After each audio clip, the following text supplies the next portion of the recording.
I wrote the new Yamaha TMAX Tech MAX, in quotes, the ultimate scooter, or in other words, there is no more scooter than this one.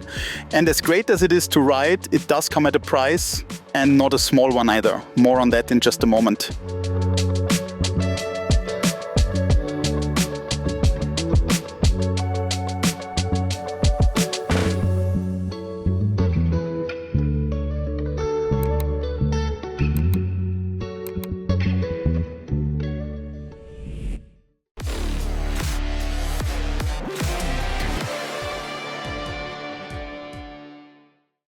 Alright folks, so here it is in the flesh, the new TMAX Tech MAX, the most that Yamaha has to offer in the maxi-scooter segment.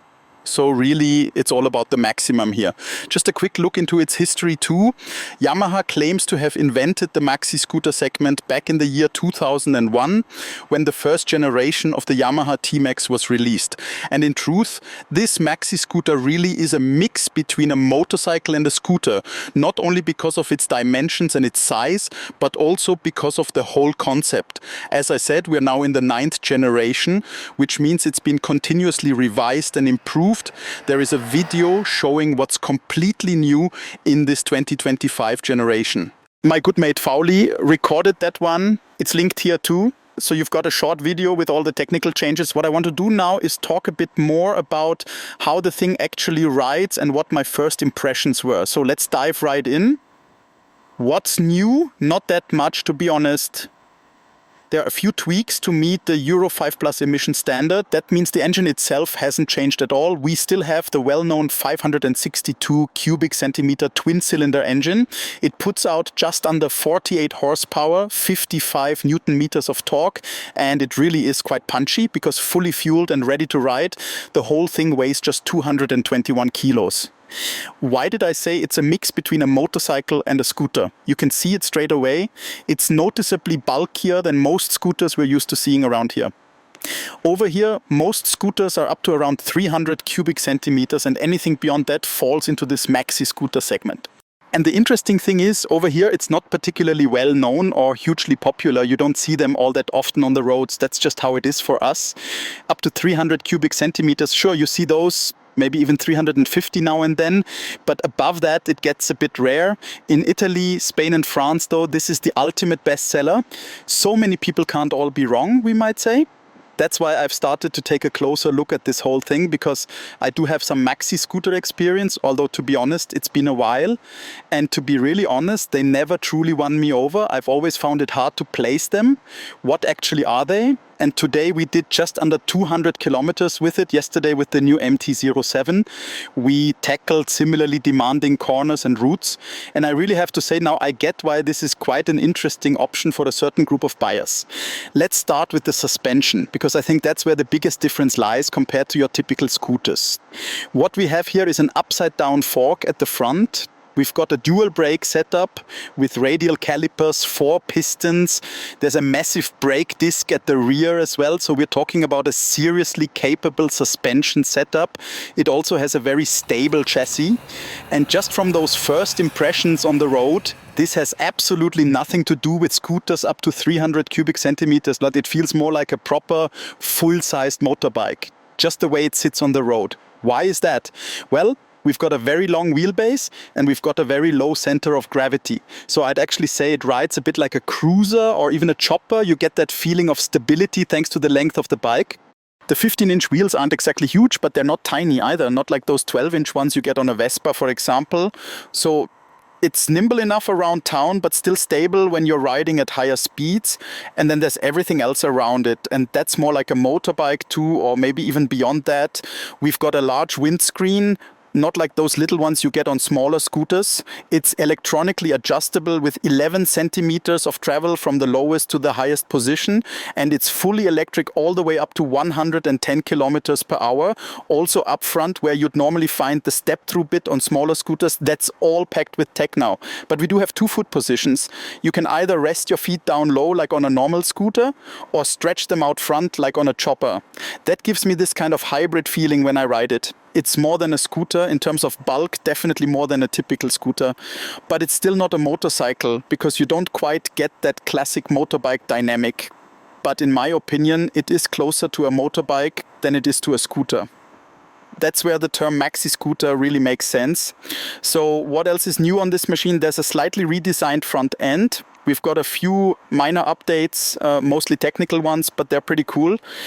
One of them is something called brake control. Basically, it's nothing other than cornering ABS. I tested it out a bit today, and what's great about a machine like this with its low center of gravity and long wheelbase is that you can brake pretty aggressively without too much fuss. And when you also add to that, like here, the fact that there's no clutch, instead you've got the rear brake on the left and the front brake on the right, you can apply quite a lot of braking at the rear and still keep the whole bike really stable. Because even in terms of weight distribution, even when you brake hard at the front, it doesn't pitch forward like a typical motorcycle. You still get a lot of braking power at the rear because there's still a decent amount of weight over the back wheel. And overall, once you get used to it, including the variomatic transmission, so basically the automatic setup, you just twist the throttle and get this really punchy, torquey engine. The torque kicks in really quickly, and at times it even feels like more than those 55 Newton meters. And thanks to the stable chassis, you can carry much higher cornering speeds than you'd ever expect from a scooter. And on top of that, it stays planted at all times. You can really tell how good the suspension is, both front and rear. The damping works in such a way that even bigger hits are absorbed nicely. It doesn't just go bop bop and rattle through, it handles them smoothly and firmly. You can actually feel it. Okay, here comes a bump and the suspension just soaks it up, balances things out, and you carry on. So we're talking about a truly impressive level of ride comfort with a touch of sportiness as well.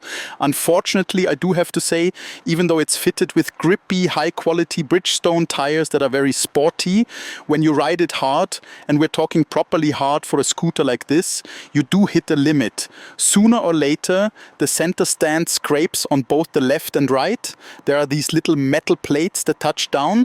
The annoying thing is, on a motorbike, when the footpeg touches down, it usually folds in or gives a bit. But the center stand doesn't give at all. So when you're taking corners at pace and it starts to touch down on either side, you've really got to watch out. Because if you then hit a bump on top of that, you're suddenly grounded. And that's when the fun's over. Anyway, back to the TMAX and its features. Since not much has changed there, we still have the 7-inch color display. Full connectivity is available now. There's also Garmin navigation included. It's free for all owners now. Before it was part of a subscription model, but now if you buy the bike or the scooter, you automatically get access to the Garmin navigation system, which is beautifully displayed on the large screen. You can control it via the left switch gear and it works flawlessly. Also worth mentioning because we've got heated seats as well. We've got a new and improved heated grip system. 3 levels for the heated seat and 3 for the heated grips. I tried it out myself, it gets properly warm. So you really can head off into a chilly day and it'll work just fine. The underseat compartment is electrically unlocked. Pops up like this. It's a large compartment. My Schubert J2 fits in there with no issues. I'll say a bit more about that in a moment. And overall, I've got to say, from today's ride experience, yes, it's genuinely fun to ride. It rides well. I actually enjoyed it, but there's a downside. And I have to say, it's a tough one. And that's the price. As it stands here, the TMAX Tech MAX, the fully loaded version, this thing costs a staggering 17,700 euros in Austria. In Germany, it's 16,050 euros. And in Switzerland, 16,500 Swiss francs. That is seriously a lot of money. There is also a more basic version of the Tech MAX, just the regular TMAX. It's a bit cheaper. Around 2,000 euros or 2,000 francs less. But still, that is an eye-watering amount of money. Because when I think about it, we're talking nearly 18,000 euros in Austria and over 16,000 in Germany. For that money, you can get all sorts of other bikes and machines. And in quotes, not just a 562 cubic centimeter scooter, but and here comes the big but. Today I really understood that there are definitely people out there who want to ride something like this. I think the reason why it's not all that popular or widespread in our region is that we just get proper winters. For us, it's simply the case that for 3, 4, even 5 months, depending on the year, it's just too cold. too cold for riding scooters. Maybe not right in the middle of a big city, but outside of it, yes. Now, if I lived in Spain or France or Italy, where the weather tends to be milder, and especially without such harsh winters with snow everywhere, then you could ride something like this all year round. And then it makes sense. You've got the wind protection, all the weather protection, and a big underseat compartment too. So you can use it for shopping every day, for commuting in and out of the city. Whereas here you have to use it more like a motorbike because of the harsh winters. But that's just my opinion. Maybe I've got it all wrong. Maybe I'm completely misjudging this market, even in our own region. As I said, I think the price is the real barrier to this becoming more popular over here. Right, one last quick word about the Schuberth J2. You've probably seen it. It's a jet helmet from Schuberth. It's their new jet helmet with this removable chin piece. I tested it today because it's actually designed for exactly this kind of bike, or at least that's the target audience. I wore it all day and I have to say it worked flawlessly. It's on the quieter side, and personally that chin protector gives me just that bit more of a safety feeling. I feel a bit better when I'm cornering quickly with it on. So I think that's everything I wanted to say about the new TMAX Tech MAX.